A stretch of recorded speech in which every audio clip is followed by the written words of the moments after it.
మా ప్రియమైన బస్తీ వాసులారా, మీ అందరికి కూడా ప్రత్యేకమైన క్రిస్మస్ శుభాకాంక్షలు మీకు తెలియజేస్తూ ఉన్నాము. ఇప్పటి వరకు కూడా మేము అనేకమైన భాషల్లో ఆయా భాషల్లో పాటలు పాడుతూ వచ్చాము. కారణం ఏంటంటే, ఈ లోకంలో మరి డిసెంబర్ మాసం రాగానే క్రైస్తవ ప్రపంచం అంతా కూడా ఒక మాటలో చెప్పాలంటే మరి క్రిస్మస్ యొక్క వేడుకల్లో కూడికల్లో జరుగుతుంది. కాబట్టి క్రిస్మస్ అనగానే చాలామందికి ఒక అభిప్రాయం ఎలాగుందంటే, ఆయన యేసు ప్రభు దేవుడు, ఆ యేసు ప్రభు వారు క్రైస్తవులకు సంబంధించిన దేవుళ్ళే అనేటువంటి అభిప్రాయాలు కూడా చాలామందికి ఉంటూ ఉన్నాయి. కనుక ఈ రాత్రికాల సమయంలో మనం గమనించామంటే, క్రిస్మస్ అంటే బైబిల్లో దేవుని యొక్క వాక్యంలో 5 ప్రాముఖ్యమైన విషయాలు చెప్పబడ్డాయి. దానికంటే ముందుగా బైబిల్లో మనము ఈ రాత్రి 3 భాషల్లో మేము పాడాము బైబిల్ గురించినటువంటి పాట. కానీ బైబిల్ ప్రపంచంలో 3000 అధికారికమైన భాషల్లో ప్రింట్ అయ్యాయి. తెలుగు, హిందీ, ఇంగ్లీషు, గుజరాతీ, కన్నడ, తమిళ్, బెంగాలీ ఇలా చూసామంటే ప్రపంచంలో 3000 అధికారికమైన భాషలు బైబిల్ ప్రింట్ అయింది. ఇంకా కొన్ని భాషలకు లిపి లేదు, లంబాడి, పోయే వంటి భాషలకి, వాటికి కూడా లిపిలాంటి ఏర్పాటు చేసి తర్జుమాలు చేస్తున్నారు. అలా చూసామంటే ఇంక కొన్ని భాషలు. కానీ ఇన్ని భాషల్లో ప్రింట్ అయిన గ్రంథం ప్రపంచంలో బైబిల్ తప్ప మరే పుస్తకం కానీ మరే గ్రంథం లేదని ఈ రాత్రి తెలియజేస్తూ ఉన్నాం. ఎందుకు ఇన్ని భాషల్లో ప్రింట్ అయిందంటే, ఇది యావత్ మానవాళికి సంబంధించిన గ్రంథం కాబట్టి అందుకే ఈ రాత్రి జ్ఞాపకం చేసుకోవాలి. అందుకే జాన్ గుటెన్బర్గ్ అనేటువంటి ఒక మహాభక్తుడు యేసు వారిని నమ్మిన తర్వాత ప్రపంచానికి బైబిల్ అందించాలని భూమి యొక్క అంతర్భాగానికి వెళ్ళి 700 సంవత్సరాలు శ్రమించి కనుగొన్నాడు ప్రింటింగ్ ప్రెస్, ముద్రణ యంత్రం, అచ్చు యంత్రం. దాని మీద తొలిసారి ప్రింట్ అయిన గ్రంథం కూడా బైబిలే. కాబట్టి బైబిల్ యొక్క చరిత్ర ఎంతో గొప్పదిగా మనం చూస్తాం. నిన్న మొన్న కనుక ఈనాడు టీవీలో చెప్పాడు, 300 కోట్లకు పలికిందంట ఒక బైబిల్ అమెరికాలో, 300 కోట్లు. కాబట్టి చేతులు రాసిన బైబిల్ కాబట్టి ఇప్పుడు ప్రపంచంలో 500 కోట్ల కంటే ఎక్కువ బైబిల్ ప్రింట్ చేయబడ్డాయి. ఈనాడు పేపర్లో రాశాడు, ఒక్క నిమిషానికి ప్రపంచంలో 50 బైబిల్ కొంటున్నారు ఒక్క నిమిషానికి. కాబట్టి ఇంత విస్తృతంగా ప్రింట్ చేయబడి అందించబడిన గ్రంథము ప్రపంచంలో బైబిల్ తప్ప మరేది లేదు. ఇంకో మాట చెప్పాలంటే, అనేకుల చేత దేశించబడుచు కాల్చివేయబడిన పుస్తకం కూడా బైబిల్. కానీ అనేక మంది బైబిల్ లేకుండా చేయాలనుకున్నారు, కానీ వాళ్ళు వెళ్ళిపోయారు, కానీ బైబిల్ ఉంటానే ఉంది. కాబట్టి రాత్రికి మీకు జ్ఞాపకం చేస్తున్న మాట ఏంటంటే, ఈ బైబిల్లో అన్ని సందర్భాలకు సంబంధించిన విషయాలు దీంట్లో రాయబడ్డాయి. కాబట్టి రాత్రి ఒక మాట చెప్పాలంటే, ఈ బైబిల్ ఒక ప్రేమ లేఖ, ఒక లవ్ లెటర్ లాంటిది. చూడండి, దేవుని యొక్క ప్రేమ దీంట్లో రాయబడింది. అందుకే దేవుడు లోకమును ఎంతో ప్రేమించాడు. ఆయన ప్రేమ ఏంటో ఈ బైబిల్ చదివితే మనకు అర్థమవుతుంది. చాలా మంది బైబిల్ మాకు కాదు అనుకుంటున్నారు. ఆర్ఆర్కే మూర్తి గారని ఒక బ్రాహ్మణ కుటుంబంలో జన్మించాడు. ఆయన ఏం చేశాడంటే, బైబిల్లోని తప్పులన్నీ పట్టుకోవాలని, బ్రాహ్మణుడు కదా కాబట్టి బైబిల్లో తప్పులు పట్టుకోవాలని బైబిల్ చదవడం ప్రారంభించాడు. చదివేప్పుడు ఆయనకు అర్థమవుతుంది, బైబిల్ చదువుతా ఉంటే బైబిల్లో తప్పులేమీ కనపడలేదు, కానీ ఆయన తప్పులు కనబడుతూ ఉన్నాయి. కానీ ఆయనంత ఘోర పాపి కనబడతా ఉంది. అప్పుడు ఆలోచించాడు, ఈ బైబిల్ నేను తప్పులు పట్టాలనుకున్నానే, కాబట్టి నా తప్పులు చూపిస్తా ఉంది అని ఆయనకు అర్థమైంది. ఆ తర్వాత అలా ఇంకా చదువుతూ పోతా ఉంటే, అయ్యో పాపం నుంచి తప్పించుకునే మార్గం కూడా దీంట్లో ఉంది అని కనుగొన్నాడు. ఆ దేశంలో నమ్మాడు. ఆయన బ్రాహ్మణ కుటుంబంలో పుట్టి మరి రేడియోలో ప్రతి దినము కూడా ఆయన వర్తమానాలు ఇచ్చాడు. ఆయన చనిపోయేంత వరకు కూడా ఎన్నో గొప్ప వర్తమానం బైబిల్ మొత్తం చెప్పాడు ఆయన. కనుక ఆలోచించి కారణం ఏంటంటే, ఈ బైబిల్ మన నిజ స్థితిని చూపించే గ్రంథం. ఇది ఒక అద్దం లాంటిది. ఈ చదువుతున్నప్పుడు మన తప్పులన్నీ దాంట్లో కనబడతాయి. తర్వాత దాంట్లో తప్పించుకునే మార్గం కూడా, యేసయ్య రక్తం అనే పరిష్కారం కూడా మనకు లభిస్తుంది. కాబట్టి పిల్లలు రాత్రి ఈ గ్రంథాన్ని తీసుకోనండి, చదవండి, సత్యాన్ని గ్రహించి మీరు కూడా దేవుని రాజ్యంలో ప్రవేశించాలని ప్రేమతో మనవి చేస్తూ ఉన్నాం. ఈ రాత్రి ఈ క్రిస్మస్ అనగానే చాలా మంది ఇది క్రైస్తవులకు సంబంధించిన పండుగ అనుకుంటున్నారు. కానీ పిల్లలు, ఇది క్రిస్మస్ అనేది క్రైస్తవుల పండుగ కాదు. బైబిల్లో రాయబడింది. లోకాసు వార్త 2వ అధ్యాయం 10వ వచనంలో ఇలా రాయబడింది, ఇదిగో ప్రజలందరికీ కలుగు మహా సంతోషకరమైన సువర్తమానం నేను నీకు తెలియజేయుచున్నాను. దావీదు పట్టణమందు నేడు రక్షకుడు మీ కొరకు పుట్టి ఉన్నాడు, ఈయన ప్రభు అయిన క్రీస్తు అని రాయబడింది. పిల్లల క్రిస్మస్ అనేది కనుక ఇది ఒక చిన్న పండుగ కాదు, ఇది మహా పండుగ అని తెలియజేస్తున్నాం. ఎందుకంటే ప్రపంచంలో 280 కంటే అతి ఎక్కువ దేశాలు ఉన్నాయి. 280 దేశాలు ఉన్నాయి ప్రపంచంలో మొత్తం, ఇంకా ఎక్కువే ఉన్నాయి. 280 దేశాలు ఉంటే 200 దేశాల్లో యేసు ప్రభువుని నమ్మిన వాళ్ళు ఉన్నారు. 200 దేశాల్లో ఇలాంటి కూడికలు, ఇలాంటి వేడుకలు క్రిస్మస్ సందర్భంగా జరుగుతూ ఉన్నాయి. చూడండి, ఎవరి పుట్టినరోజైనా ఇన్ని దేశాల్లో జరుగుతుందా? ఆలోచించండి. ఈ రాత్రి మన భారతదేశంలో మన గాంధీ జయంతి జరుపుకుంటాం, మా మహాత్ముడు పుట్టినరోజు అని. కారణం ఏంటంటే మన భారతదేశానికి స్వాతంత్రం తెచ్చాడు. జాతిపితగా గాంధీ గారి యొక్క జయంతి మన భారతదేశం అంతా ఘనంగా జరుపుకుంటారు. ఆ రోజు సెలవు కూడా ఇస్తారు. ఆ రోజు ఎక్కడ మాంసం కూడా చేయరు, ఎందుకంటే అహింస పాటిస్తారు. కాబట్టి కారణం ఏంటంటే ఆయన మనకు స్వాతంత్రం తెచ్చాడని. కానీ గాంధీ గారి జయంతి ఒక ఇండియాలో మాత్రమే జరుగుతుంది, అమెరికాలో జరగదు, ఆస్ట్రేలియాలో జరగదు, లండన్లో జరగదు. కారణం ఏంటంటే ఆయన జన్మదినం ఒక భారతదేశానికి మాత్రమే పరిమితం అయిపోయింది. కానీ చూడండి, అమెరికా దేశంలో కూడా అబ్రహాం లింకన్ గారు ఉన్నాడు. ఆయన కూడా అమెరికా దేశానికి ఎంతో గొప్ప సేవ చేశారు. వాళ్ళు కూడా ఏం చేస్తారంటే అమెరికాలో ఆయన జన్మదినాన అమెరికా అంతా సెలవు ప్రకటిస్తారు. కనుక ఆయన జన్మదినాన్ని ఎంతో గొప్పగా జరుపుకుంటారు. కానీ ఆ అబ్రహాం లింకన్ గారి యొక్క జన్మదినము ఇండియాలో మనము జరుపుకోము. కారణం ఏంటంటే కొందరి జన్మదినాలు ఆ ప్రాంతాలకు, ఆ దేశాలకు మాత్రమే పరిమితం అయిపోయాయి. కానీ యేసు ప్రభు వారి యొక్క జన్మదినము మనకి ఒక ప్రపంచంలో ఒక గ్రామం కాదు, ఒక మండలం కాదు, ఒక జిల్లా కాదు, ఒక రాష్ట్రం కాదు, ఒక దేశం కాదు, ఏకముగా 200 దేశాల్లో ఇలా జరుగుతుందంటే ఇది ఎంత పెద్ద పండుగ. కానీ క్రిస్మస్ అనేది ఇది ఒక మహా పండుగ అని తెలియజేస్తున్నాం. అది మాత్రమే కాదు, క్రిస్మస్ అనగానే రెండవది రాయబడింది లోకాసువార్త 2:10లోనే, ఇది మహా సంతోషాన్ని కలిగించే. కాబట్టి మహా సంతోషం క్రిస్మస్. కారణం ఏంటంటే ఎందుకు క్రిస్మస్ అయితే మహా సంతోషం అంటే మానవులందరూ పాపముతో ఉన్నారు, పాపాన్ని తీసివేయటానికి దేవుడే మానవుడయ్యాడు. కాబట్టి నిజంగా మన పాపాన్ని పోగొట్టేవాడు, మన శిక్షను భరించేవాడు ఈ లోకంలో రావడం మనకి ఎంత సంతోషం. కాబట్టి క్రిస్మస్ అనేది మహా సంతోషకరమైన శుభార్త మనం తెలియజేస్తున్నాం. మూడవది క్రిస్మస్ అంటే అక్కడే రాయబడి లోకాసు 2:10లో ఇది చిన్న వార్త కాదు, చాలా పెద్ద వార్త. కనుక ఎంత పెద్ద వార్త అంటే ఆకాశ మహాకాశమును కలిగేసిన దేవుడు ఈ లోకంలో ఒక సామాన్యమైన మనుషుడిగా, దాసుడిగా పుట్టడము ఇది ఎంతో గొప్ప వార్తగా మీకు తెలియజేస్తున్నాం. క్రిస్మస్ అనేది చిన్న వార్త కాదు, ఇది మహావార్త, పెద్ద వార్త. కారణం ఏంటంటే దేవుడే మానవుడిగా పుట్టడం. ఇది మూడో సంగతి. నాలుగోది అక్కడే రాయబడింది, క్రిస్మస్ అనగానే ఇది కొందరికి కాదు, ఇదిగో ప్రజలందరికీ కలుగబోవు మహా సంతోషకరమైన శుభవార్త మనం అన్నాడు.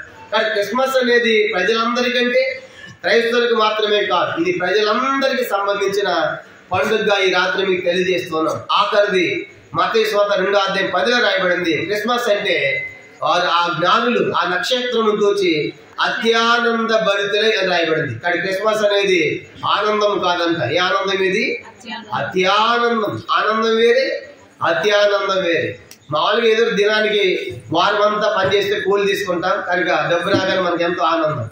నీకు లాటరీలో 10 లక్షలు వచ్చినాయి అంటే అది ఆనందం కాదు. ఏ ఆనందము? అత్యానందం. కొంతమంది గుండా కూడా వచ్చిన 10 లక్షలు తప్పని ఎగిరిపోయి ఉంటారు. కనుక కారణం ఏంటి? ఇది రాత్రి ఇది అత్యానందం. కారణం ఏంటంటే క్రిస్మస్ అనేది ఇది అత్యానందం అనేది అని తెలియజేస్తున్నాం. కాబట్టి క్రిస్మస్ అంటే మొదటిది ఇది పండుగ కాదు, ఇది మహా పండుగ. రెండోది క్రిస్మస్ అనేది సంతోషం కాదు, మహా సంతోషం. మూడోది క్రిస్మస్ అనేది చిన్న వార్త కాదు, ఇది చాలా పెద్ద వార్త. నాలుగోది క్రిస్మస్ అనేది కొందరికి కాదు, ప్రజలందరికీ, యావత్ మానవాళికి. క్రిస్మస్ అనేది ఆఖరిది ఆనందం కాదు, ఇది అత్యానందం అని తెలియజేస్తున్నాను. అయితే కారణం ఏంటంటే అయితే మీకు ప్రశ్న రావచ్చు చాలా మందికి, దేవుడికి ఏమన్నా పుట్టుక ఉంటుందా, దేవుడికి ఏమన్నా రూపం ఉంటుందా అని ఆలోచించినప్పుడు బైబిల్ ఏమన్నా సెలవిస్తా ఉంది, దేవుడికి ఏ రూపం కూడా లేదు. కనుక దేవుడు మనలాంటి మనిషి కాదు, కనుక మనలాంటి రూపం కలిగి ఉండటానికి ఆయన ఆత్మ. దేవుడు ఎవరంటే ఆయన ఆత్మ. దేవుడు ఆత్మ కనుక ఆయన ఆరాధించేవారు ఆత్మతో సత్యముతో ఆరాధించాలని రాయబడింది. దేవుడు ఆత్మ, ఆయనకు స్వరూపం లేదు, ఆకారం లేదు, రూపం లేదు. కనుక అలాంటి దేవుడు ఈ భూలోకానికి, పాపలోకానికి రావాలని ఆలోచించాడు. కారణం ఏంటంటే మానవులందరూ దారి తప్పిపోయారు, త్రోవ తప్పిపోయారు, పాపములో ఉన్నారు. ఇలాంటి పాపంలో ఉన్న మనం రక్షించాలంటే గ్రంథాలు సెలవిస్తున్నాయి, రక్తం చెందించాలి. అది పరిశుద్ధమైన పవిత్రమైన రక్తమై ఉండాలి. అలాగే ఈ లోకంలో ఎవరున్నారు, ఎవరు లేరు కాబట్టి ఇప్పుడు ఆ దేవుడే ఈ లోకానికి రావాలని ఆలోచించాడు. అందుకే మా చర్చెస్లో ఎక్కడ మరియమ్మ పటాలు కానీ విగ్రహాలు కానీ శిలువలు కానీ పెట్టడం. ఎందుకంటే దేవుడు ఆత్మ, ఆయన బొమ్మ కాదు. కానీ అయితే ఈ వాక్యమైన దేవుడు ఈ లోకానికి వచ్చాడంట.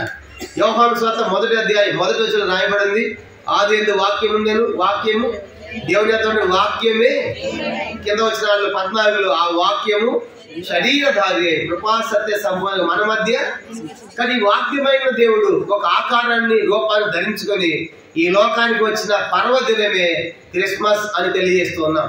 కానీ క్రిస్మస్ అంటే మానవుడు, దేవుడే మానవుడిగా చేయబడ్డాడు అని. అంతేగాని ఆయనకి జన్మ లేదు, పుట్టుక లేదు, తారీఖులు కాదు ఆయన. కాబట్టి ఎందుకంటే మొదటి వాడు ఆయనే, కడపటి వాడు ఆయనే, ప్రారంభం ఆయనే, ముగింపు కూడా ఆయనే. అది అన్నాడు కనుక నేనే మొదటి వాడును, నేనే కడపటి వాడు. ఆయనకంటే ముందు ఎవరు లేరు, ఆయన తర్వాత ఎవరు లేరు. ఈ రాత్రి తెలియజేస్తున్నాం. కానీ పిల్లరా, ఈ లోకానికి వచ్చిన దేవుడు ఈయన చిన్నవాడు కాదు, ఈయన చాలా గొప్పవాడు. ఆయన ఎంత గొప్ప దేవుడు అంటే ఈ యొక్క దేవుని యొక్క దేవుని యొక్క ముందు మనం చదివినప్పుడు 147వ కీర్తన 5వ వచనంలో రాయబడింది. 147:5లో మన ప్రభు గొప్పవాడు అని రాయబడింది. ఎలాంటి వాడు అంటే ఆయన గొప్ప దేవుడు. కనుక గొప్ప దేవుడు. ఎంత గొప్ప దేవుడు అంటే 147వ కీర్తన 4లో రాయబడింది, ఆయన నక్షత్రముల సంఖ్యను నియమించి ఉన్నాడు, వాటన్నిటికీ ఆయన పేర్లు పెట్టుచున్నాడు. చూడండి, ఆకాశంలో ఉన్నటువంటి నక్షత్రాల సంఖ్యను ఎవరైనా లెక్క పెట్టగలరా? ఏ ఖగోళ శాస్త్రజ్ఞుడైనా అడిగి ఆకాశంలో నక్షత్రాల సంఖ్య ఎంత అని అడగండి. కనుక ఎవరు లెక్క పెట్టలేదు. కనుక ఎందుకు లెక్క పెడతారు? అబ్రహాం అన్నాడు ఒకరోజు దేవుడు రాత్రి పిల్లలు లేకుండా బాధపడతా ఉంది, అబ్రహామా నువ్వు బయటికి అన్నాడు. బయటకు వచ్చాడు, ఆకాశం చూడు చూశాడు, లెక్క పెట్టి నక్షత్రాలు 1, 2 ప్రభా నేను లెక్క పెట్టలేను, అంత విస్తారమైన సంతానం నీకు ఇస్తానన్నాడు. కానీ రాత్రి ఈ దేవుడు ఎలాంటి వాడంటే ఆకాశంలో నక్షత్రం అన్నిటికీ ఏమన్నాయంట పేర్లు ఉన్నాయి. ఉదాహరణకు ఆమోసు గ్రంథం కొన్ని నక్షత్రాల పేర్లు చెప్పాడు. కనుక ప్రతి నక్షత్రానికి కూడా ఒక పేరు ఉంది. ఆమోసు గ్రంధం 5వ అధ్యాయం. ఈ దేవుడు ఎంత ఉన్నతుడంటే ఆమోసు గ్రంథం 5వ అధ్యాయము 8వ వచనం. ఆమోసు 5:8 ఆయన సప్తఋషి నక్షత్రములను మొగశేష నక్షత్రములను సృష్టించిన వాడు. చూసాడు, ఇలా పేర్లు ఉన్నాయంట. ఏ నక్షత్రం అంట? సప్త ఋషి నక్షత్రము, మృగశీర్ష నక్షత్రము. ఇలాగా ప్రతి నక్షత్రానికి ఏముందంట పేరు ఉంది. కనుక ఇప్పుడు ఎంతకి నక్షత్రాలు ఎన్ని చెప్పండి? బైబిల్లో రాయబడింది, నక్షత్రముల సంఖ్య ఆయన నియమించి ఉన్నాడు అంటే లెక్క పెట్టాడు. కౌంటింగ్ ఉందానికి ఎంత ఎవరికి తెలియదు. కానీ దేవుడు ఈయన ఎంత శక్తివంతుడంటే, ఎంత జ్ఞానవంతుడంటే అందుకే అక్కడ రాయబడింది, ఆయన జ్ఞానమునకు మితి లేదు. కనుక మితి లేని జ్ఞానం కలిగిన వాడు. అందుకే హన్న అంటది, యెహోవా అనంత జ్ఞానియగు దేవుడు. కాబట్టి పిల్లలు ఈ రాత్రి ఈ భూలోకానికి వచ్చిన దేవుడు నక్షత్రములను కలిగజేసిన వాడు, నక్షత్రాలను నిర్మించిన వాడు, వాటన్నిటికీ పేర్లు పెట్టిన వాడు. కాబట్టి ఎన్ని నక్షత్రాలు ఎవరు లెక్క పెట్టలేరు. కనుక ఆ నక్షత్రాలు అన్ని పేర్లు పెట్టాడు. అలాంటి దేవుడు భూలోకానికి వచ్చాడు. కాబట్టి ఆయన ఎంత గొప్ప దేవుడు అయి ఉండాలి.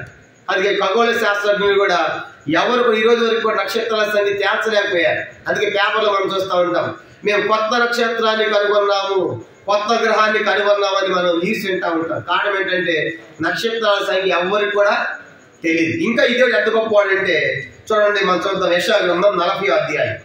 ఈ దేవుడు ఎంత ఉన్నతుడో, ఎంత మహోన్నతుడో యెషయా గ్రంథము 40వ అధ్యాయము 12వ వచనంలో ఎలా రాయబడింది. క్రిస్మస్ అంటే యెషయా గ్రంథం 40వ అధ్యాయము 12వ వచనం మనం చూద్దాం. 40:12 తన కుడిసిట్లో జనములు కొలిచిన వాడెవడు, జనతో ఆకాశంలో కొల చూచిన వాడెవడు, భూమిలోని మన్ను కొలపాత్రలో ఉంచిన వాడెవడు, తాసుతో పర్వతములను తూచిన వాడెవడు, తూనివి చేత కొండలను తూచిన వాడు ఎవడు.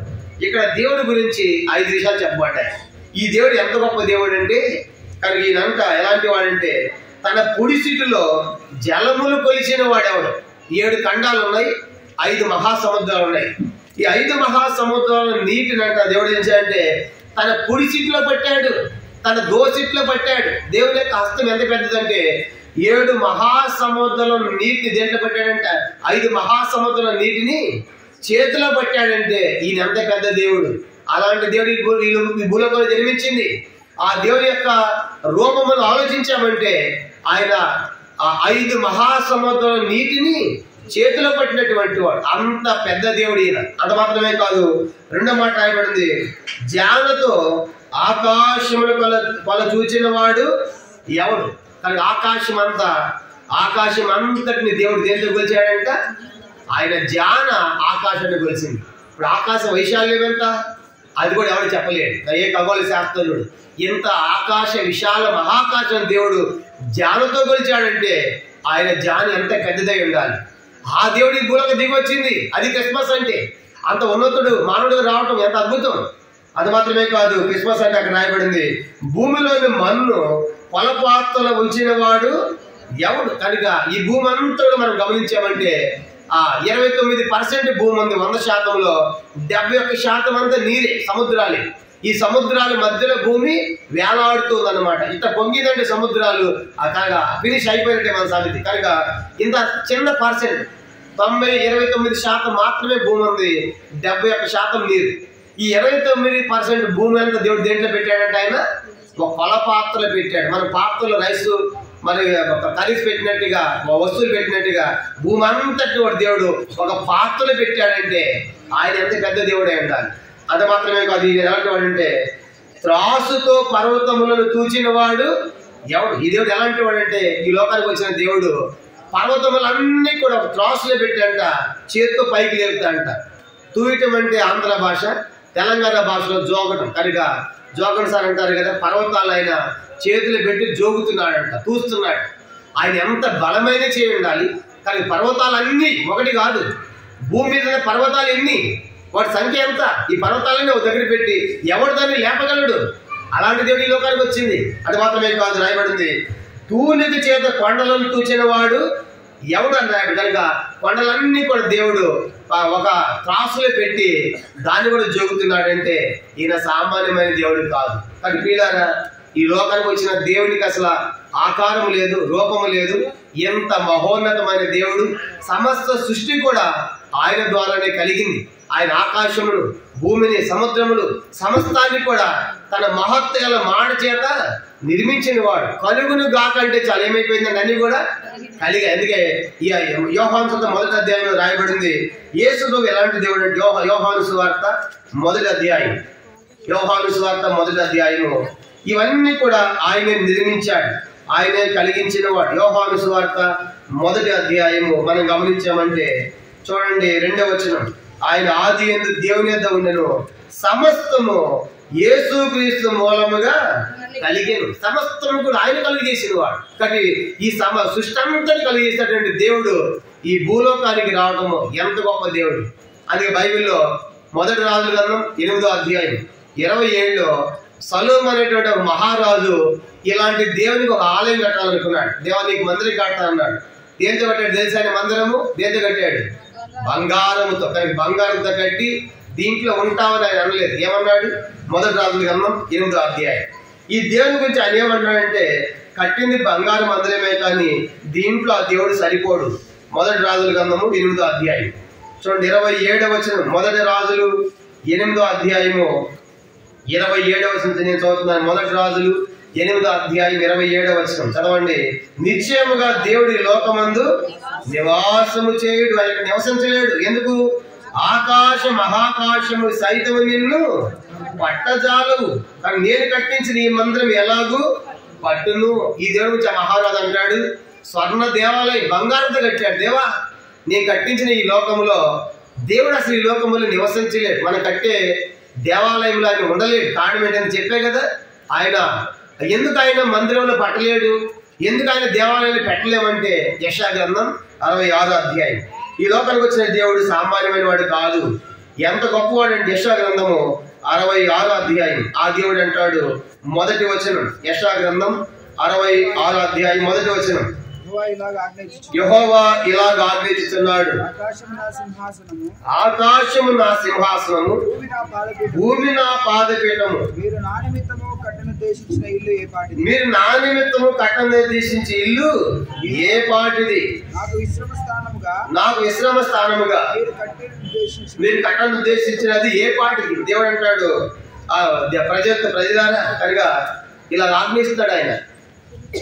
ఆయన నాకు మందిరం కట్టాలి అంటే ఎట్ట మందిరం కట్టాలంటే మొట్టమొదట సింహాసనము ఆకాశం అంత వేయాలి. చెప్పండి ఎలాంటిదంట? ఆకాశం నా సింహాసనం ఉన్నాడు, ఆకాశమే సింహాసనం. అయితే ఆయన ఎక్కడ కూర్చోవాలి? కానీ అంత గొప్ప దేవుడి లోకానికి దిగి వచ్చింది. భూమి నా పాదపీఠం అన్నాడు. అంటే రాత్రి ఇవన్నీ ఎందుకు తెలియజేస్తున్నానంటే ఈ లోకంలో దిగి వచ్చి పుట్టిన దేవుడు సామాన్యమైన వాడు కాడు. కనుక ఎంతో ఉన్నతుడు, ఎంతో శక్తిమంతుడు, ఎంత గొప్పవాడు అయింది కూడా, ఎంత ఉన్నతుడైంది కూడా. అందుకే యెషయా గ్రంథం 57:15 చెప్పాడు.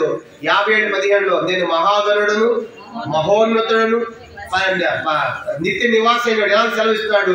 నేను మహోన్నతమైన పరిశుద్ధ స్థలాల్లో నివసించువాడు. ఉన్నతమైన స్థలాల్లో, పరిశుద్ధమైన స్థలాలు దేవుడు నివసించేటువంటి దేవుడు ఈ భూలోకానికి దిగి వచ్చిన దినమే క్రిస్మస్. కాబట్టి పిల్లలు రాత్రి ఆయన సామాన్యమైన కాడు. అయితే రాత్రి ప్రశ్న ఏంటంటే ఇలాంటి దేవుడు ఎందుకు రావాలి ఈ లోకానికి? ఆయన ఎంత గొప్పవాడు కదా. కనుక ఆయన ఈ 5 సముద్రాల నీటిని పురుషులే పట్టాడు కదా, మా భూమి అంతటిని మందులో పెట్టాడు కదా, ఆకాశాన్ని జాంతో కొలిచాడు కదా, పర్వతాలను తూచాడు కదా, కొండలను జోకాడు కదా, నక్షత్రాలు నియమించి పేర్లు పెట్టాడు కదా.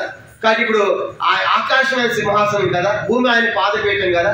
మరి ఇంత ఉన్నతుడు ఒక సామాన్యమైన మానవుడిగా ఎందుకు రావాల్సి వచ్చింది? ఎందుకు ఆయన ఈ లోకానికి దిగి వచ్చాడు అనే సంగతి ఈ రాత్రి మీకు తెలియజేయబోతున్నాను. కనుక ఎంత మహామహుడైన దేవుడు.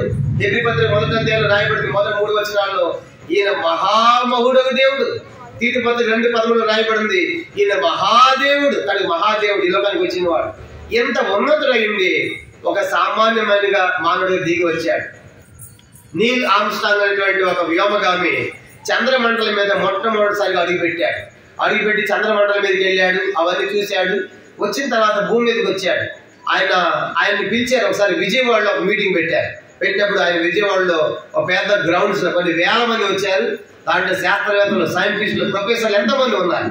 అందరూ చూస్తాను ఏం చెప్తాడు అని చూస్తా ఉన్నాడంటే ఆయన అన్నాడు స్టేజ్ మీదకి వచ్చిన తర్వాత, నేను చంద్రమండలం మీదకి వెళ్ళాను, చంద్రుని చూశాను. అవన్నీ చూసిన తర్వాత నాకు అనిపించింది నేను చంద్రమండలం మీదకి వెళ్తాం అద్భుతం అనిపించలేదు.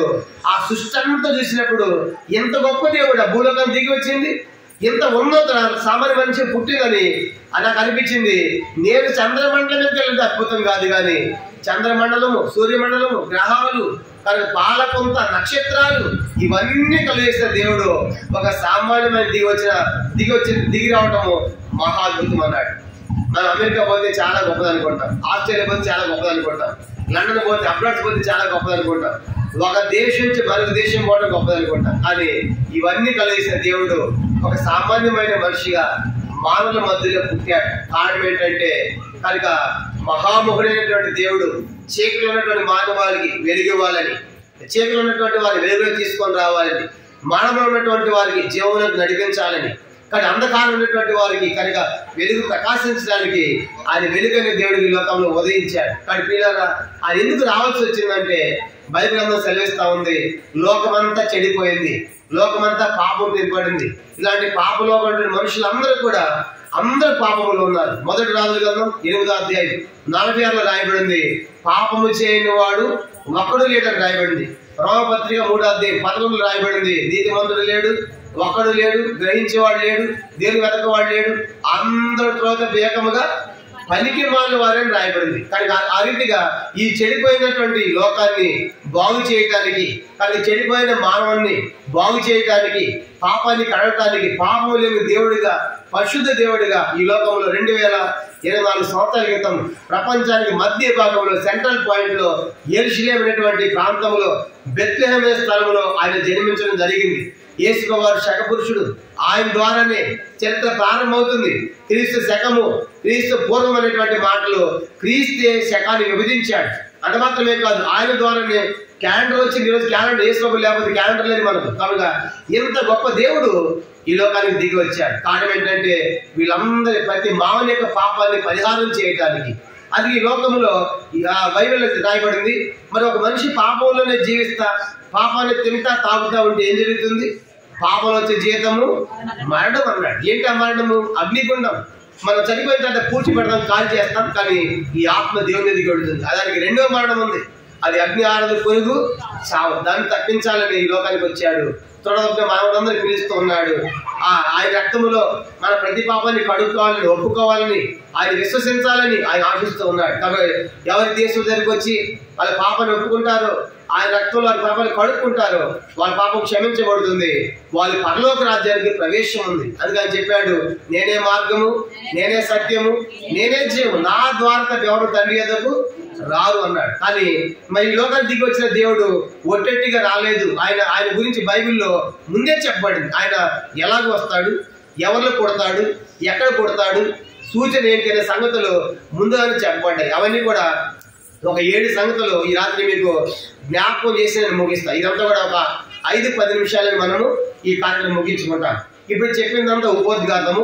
ఎంత గొప్ప దేవుడు ఈ పాపలోకాన్ని బాగు చేయాలని, పాపాన్ని పరిహరించాలని వచ్చాడు. అయితే ఆయన వస్తాడని అప్పటికప్పుడు అకస్మాత్తుగా జరిగిన సంగతి కాదు. యేసు భూలోకంలో పుట్టింది అప్పటికప్పుడు అకస్మాత్తుగా జరిగిన సంగతి కానే కాదు. ఆయన ఈ భూలోకానికి వస్తాడని ముందుగానే ఆయన గురించి ఎన్నో ప్రవచనాలు చెప్పబడ్డాయి. దాంట్లో ఒక 7 సంగతులు మీకు జ్ఞాపకం చేస్తాను. మొట్టమొదటిది చూడండి, ఆదికాండము 3వ అధ్యాయం 15వ వచనంలో ఆయన రాయబడింది ఆయన గురించి. ఆయన స్త్రీ సంతానముకు వస్తాడు అని చెప్పండి. ఏ సంతానం అంటే ఆయన స్త్రీ సంతానం వస్తాడని ఆదికాండం 3:15 చెప్పబడింది. అది ఎక్కడ నెరవేరిందండి? గలతీ పత్రిక 4వ అధ్యాయము 4వ వచనంలో ఆయన స్త్రీ యందు పుట్టి అని రాయబడింది. కాబట్టి యేసు వారి భూలోకానికి దిగి వస్తాడు. కానీ మనమంతా ఎవరి సంతానం అంటే మనమంతా పురుష సంతానం. చెప్పండి, మనమంతా ఎవరి సంతానము? అందుకే పుట్టగానే తండ్రి పేరు ఏంటి అంటాడు. అంటే అర్థం ఏంటి? వీరికి పుట్టిన వారికి తండ్రి ఉన్నాడు. కాబట్టి మొట్టమొదటి తండ్రి పేరు రాయాలి, రికార్డులు చూస్తాం. కనుక తండ్రి కావాలి. యేసు తండ్రి ఎవరు? పుట్టిన తర్వాత ఆయన తండ్రి లేడు. కాబట్టి ఆయన పురుష ప్రమేయం లేకుండా పుట్టినవాడు.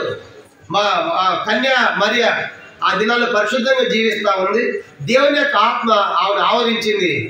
ఆమె అభివృద్ధి గర్భవతి అయింది.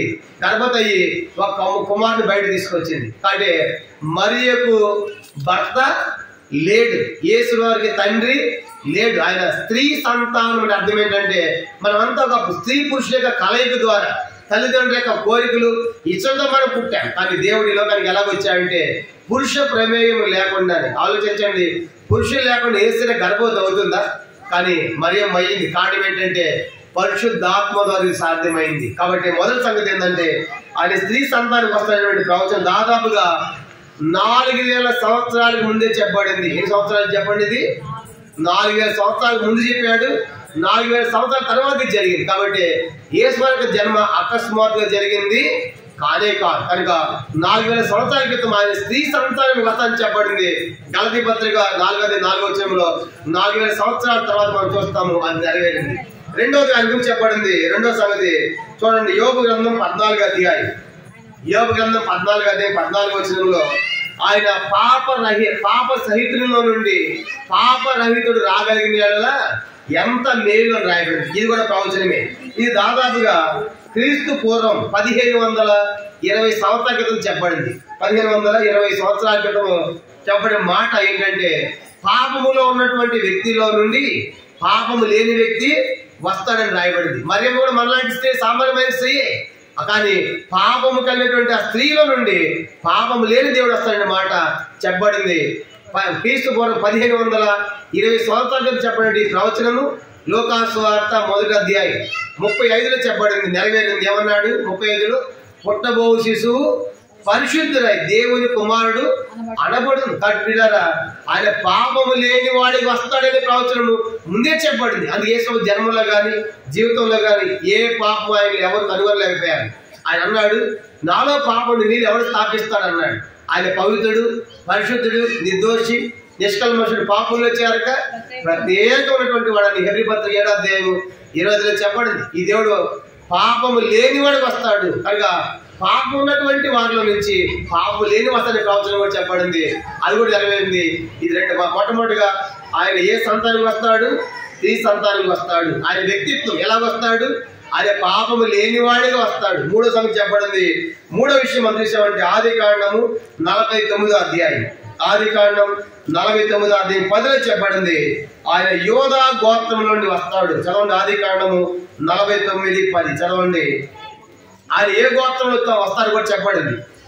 ఆదికాండం 49:10. షిలోహు వచ్చే వరకు యోధా యుద్ధ నుండి దండము తొలగదు. కాబట్టి రాజదండం వస్తాడు. ఏ గోత్రం అంటది? యోధా గోత్రం. చెప్పండి, ఏ గోత్రం అంట? క్రీస్తు పూర్వము 1689 సంవత్సరాలు చెప్పండి ఈ ప్రవచనం. కనుక అది యేసు రాకముందే 1689 సంవత్సరాలు చెప్పిన ప్రవచనము ఇది ఎక్కడ నెరవేరింది? మత్తయి సువార్త 1వ అధ్యాయం 6వ వచనంలో చూస్తాము. కనుక యేసుక్రీస్తు అబ్రహాం యొక్క వంశావళి. అబ్రహాము దావీదుని కన్నాడు. దావీదులో నుంచి యేసుక్రీస్తు వచ్చాడు. దావీదు ఏ గోత్రము? యోధా గోత్రం. కాబట్టి ఆయన గోత్రం కూడా చెప్పబడింది. ఆయన యోధా గోత్రంలో వస్తానని చెప్పబడింది. ఆ రీతిగా ఆయన యోధా గోత్రంలో వచ్చినట్టుగా మనం చూస్తాము. ఇది 4వ ప్రాముఖ్యమైన సంగతి. మొదటిది ఆయన ఎలాగొస్తాను చెప్పబడింది. ఆయన ఏ సంతానం అంటే స్త్రీ సంతానము. రెండోది ఆయన వ్యక్తిత్వం ఏంటి? పాపము లేని వాడికి వస్తాడు. మూడోది మనం చూసాం ఇప్పుడు ఏ గోత్రం అంట?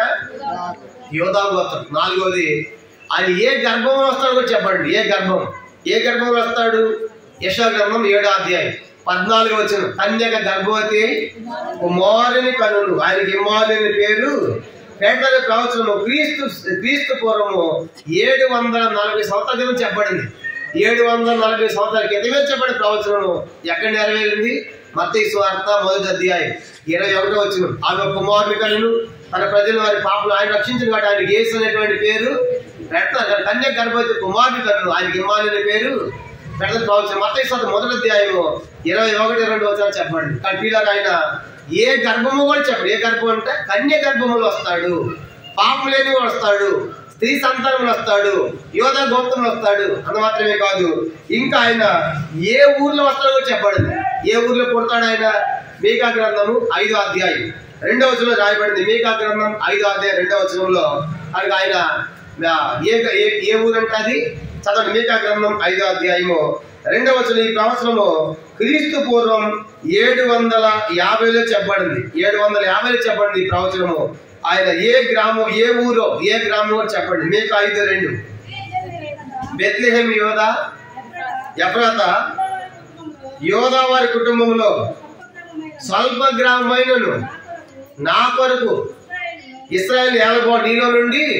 కాబట్టి ఆయన ఏదో వస్తాడు. ఏ ఊరంటే అది బెత్లెహేం. అంటే ఆయన పుట్టబోయే ఊరు కూడా ముందే చెప్పండి. ఎక్కడ పుట్టాలి? ఆయన బెత్లెహేములోనే పుట్టాడు. అలాగే జరిగింది. లూకాసు వార్త 2వ అధ్యాయం 11వ వచనంలో దూత చెప్పింది కదా, దావీదు పట్టణం 7 లక్షలు మీ వరకు పుట్టాడు. ఆయన ప్రభు అయిన క్రీస్తు. దానికి ఇదే ఆనవాళ్ళు. ఆ బెత్లెహేములో ఒక పశువుల పాకలో ఆయన పుడతాడు అనేటువంటి ప్రవచనము నెరవేరడం మనం చూస్తా ఉన్నాం. కానీ పిల్లరా, యేసు ప్రభువు ఏ ఊర్లో పుడతాడో కూడా ముందుగానే చెప్పండి. అది బెత్లెహేం అనే సంగతి. ఇది క్రీస్తు పూర్వము 750లో చెప్పారు ప్రవచనము ప్రవక్తలు. అది జరిగింది 750 సంవత్సరాల తర్వాత నెరవేరింది. అంత మాత్రమే కాదు, ఆయన ఏ వంశములు వస్తాడు కూడా చెప్పబడింది. కనుక ఏ వంశము అంటే దావీదు వంశం. 2వ సమూయేలు గ్రంథం 7వ అధ్యాయము 12-16 వచనాలు, కీర్తన 89 34 వచనము, 110వ కీర్తన 1వ వచనము, 132వ కీర్తన 11వ వచనాలు ఏమని రాయబడిందంటే ఆయన దావీదు వంశం నుండి వస్తాడని క్రీస్తు పూర్వం 1042 సంవత్సరాల క్రితం చెప్పబడింది. ఈ ప్రవచనం ఎక్కడ నెరవేరింది? మత్తయి సువార్త 1వ అధ్యాయం 16-17 వచనాల్లో ఆయన దావీదు వంశంలో వచ్చాడు. దావీదు వంశం ముందు ధన్యుడు జన్మించాడు. కాబట్టి ఇవన్నీ కూడా యేసు ప్రభువారు చరిత్ర పురుషుడు, శక పురుషుడు. ఆయన కనుక ఆయన అప్పటికప్పుడు పుట్టినవాడు కాదు. ఆయన ఇవన్నీ ముందుగానే ఆయన భూలోకానికి వస్తాడు ముందుగానే చెప్పబడిన ప్రవచనాల ప్రకారము కాలం పరిపూర్ణమైనట్టు ఇవన్నీ కూడా జరుగుతూ వచ్చని మనం చూస్తాం. ఆఖరి 7వది ఆయన ఏ సూచన, ఆయన పుట్టినప్పుడు సూచన ఏంటి అని కూడా చెప్పారు.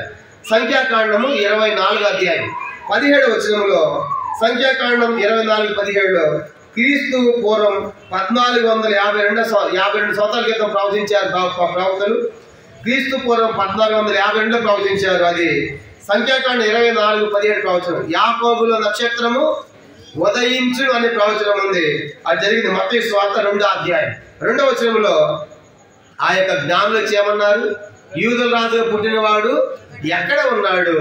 మేము ఆయన నక్షత్రమును చూసి ఆయనను పూజింప. ఎవరి నక్షత్రం అది? ఆయన నక్షత్రము. అంటే ఆయన పుట్టినప్పుడు ప్రత్యేకం వచ్చింది కాబట్టి ఆయన పుట్టినప్పుడు ఒక నక్షత్రం వస్తుందని ముందే చెప్పారు. ఆ రీతిగానే ఆ నక్షత్రము వచ్చేట మనం చూస్తాం. కాబట్టి ఇవన్నీ కూడా ప్రవచనాల నెరవేర్పు మనకి కనబడుతూ ఉంది. కాబట్టి ఇలా యేసు యొక్క జన్మ ఇది చరిత్ర ఆధారాలతో కూడింది కనుక ఇది పిట్టకథ లాంటిది కాదు. ఈ రోజు వరకు కూడా యేసు యొక్క చరిత్రకు ఆధారాలు ప్రపంచంలో ఉన్నాయి. కారణం ఏంటంటే ఆయన ప్రపంచాన్ని సృష్టించిన వాడు, నిర్మించిన వాడు కనుక ఈ ప్రపంచం కోసం, మానవుల కోసం రక్తాన్ని కాల్చిన వాడు, శిలువలో చనిపోయిన వాడు, సమాధి చేయబడ్డాడు, మూడో తిరిగి లేచాడు మృత్యుంజయుడై, భూమి మీద 40 దినాలు ఆయన సంచరించాడు, జీవించాడు, అందరు కనబడ్డాడు. అందరూ చూస్తుండగా ఆయన ఆరోహణమై పరలోకి వెళ్ళిపోయాడు. మళ్ళీ ఆయన చెప్పాడు నేను మరలా వస్తాను అన్నాడు. కనుక ఈరోజు క్రైస్తవ ప్రపంచం అంతా ఎవరి కోసం ఎదురు చూస్తున్నారంటే యేసు మధ్యాకాశానికి వస్తాడు, ఆయన వెళ్ళిన తర్వాత అన్నాడు నేను వెళ్ళి పరలోకంలో మీకు స్థలం సిద్ధపరుస్తా అన్నాడు. కానీ మనం చనిపోయిన తర్వాత పరలోకం పోతాం. యేసును నమ్మిన వారికి పరలోకం ఉందండి. ఆయన అన్నాడు నేనే మార్గము, నేనే సత్యము, నేనే జీవం, నా ద్వారా ఎవరు తండ్రి యొద్దకు రారు అని చెప్పాడు. కానీ ఇప్పుడు ఆ పరలోకంలో రాజ్యాన్ని సిద్ధపరుస్తున్నాడు, స్థలం సిద్ధపరుస్తున్నాడు. మరలే బైబిల్ రాయబడి పరలోకం ఎట్లా ఉందంటే ప్రాణంలో 22లో చెప్పాడు బంగారు వీధులు అంట. నాకు ఎలాంటి లైట్లు అవసరం లేదు, దేవుడే వెలుగుగా ఉంటాడు. ఆ దేవుడే వెలుగుగా బంగారు వీధుల్లో మనమంతా ఉండబోతున్నాం. యేసుని నమ్మిన వారు ఎంత గొప్ప ఆధిక్యత! అది ఎంతకాలము? యుగయుగాలు కూడా ఉంటాం. కానీ ఈ లోకంలో 70-80 సంవత్సరాలు మనం చనిపోతున్నాము. చనిపోయిన తర్వాత ఆ పరలోకం పోవాలంటే యేసువే మార్గము, ఆయనే సత్యం, ఆయన జీవము, ఆయన ద్వారా తప్ప పరలోకానికి ప్రవేశం లేదు. రెండోది దానికి వేరుగా నిత్య నరకం ఉంది. అది అగ్ని ఆరదు, పురుగు చావదు, ఆకలి, కేకలి, వేదన. చూడండి ప్రతి మనిషికి కూడా ఒక జన్మ ఉంది, 2 మరణాలు ఉన్నాయి. ఒక జన్మ లోకం అందరూ పుట్టాము, మనం పుట్టాము. కానీ ఇది భౌతికమైన పుట్టుక, అందరూ చనిపోతాం కూడా ఒక దినం. ఇది భౌతికమైన చావు, అందరూ చనిపోతాం. అయితే చనిపోయిన తర్వాత ఏం జరుగుతుంది? లోపల ఆత్మ వెళ్ళిపోతుంది, చచ్చిపోయాడు అంటున్నాడు. సత్యని శరీరం పోయింది, ఆత్మకి 2వ మరణం ఉంది. అంటే భూలోకంలో చనిపోవాలి. రెండవది భూలోకంలో చనిపోయి ఆత్మ యేసును నమ్మిన వారి ఆత్మ అగ్నిలో కాలిపోదండి. కాబట్టి రాత్రి యేసును నమ్మిన వారికి 2వ మరణం మీద అధికారము లేదు. అది తప్పించుకోవాలంటే, నరకం తప్పించుకోవాలంటే, పరలోకం వెళ్ళాలంటే ఈ రాత్రి యేసు మార్గం. అందుకే ఆయన ఈ లోకానికి ఎందుకు వచ్చాడంటే అంత ఉన్నతమైన దేవుడు అండి. ఏ ఒక్కరు నశించడం ఆయనకి ఏమాత్రం కూడా ఇష్టం లేదు. అందరూ రక్షణ పొందాలి. తిమోతి పత్రిక చెప్పాడు మనుషులందరూ సత్యం గురించిన అనుభవ జ్ఞానము పొంది రక్షణ పొందాలని ఆయన కోరుతున్నాడు. కాబట్టి రాత్రి యేసు అంటే రక్షకుడు అని అర్థం. ఏ రక్షకుడు? పాపుల రక్షకుడు, పాపములను రక్షించేవాడు. కాబట్టి రాత్రి నీవే స్థితిలో ఉన్నా యేసు నేను పాపిని, నా పాపాన్ని క్షమించు, నాకు కూడా పరలోకం కావాలని చిన్న ప్రార్థన చేస్తే ఈ రాత్రి ప్రభు నీకు గొప్ప రక్షణ ఇస్తాడు. కాబట్టి నేడే ప్రభు చేస్తున్న విశ్వాసం ఉంచండి. అప్పుడు మీరు మీ ఇంటి వారు గొప్ప ఆత్మరక్షణ పొందేది. ప్రభు అలాగూ మిమ్మల్ని దీవించను గాక. ఒక చిన్న పాట పాడతాము, పాడిన తర్వాత చివరి ప్రార్థనతో మనం ముగిస్తాం.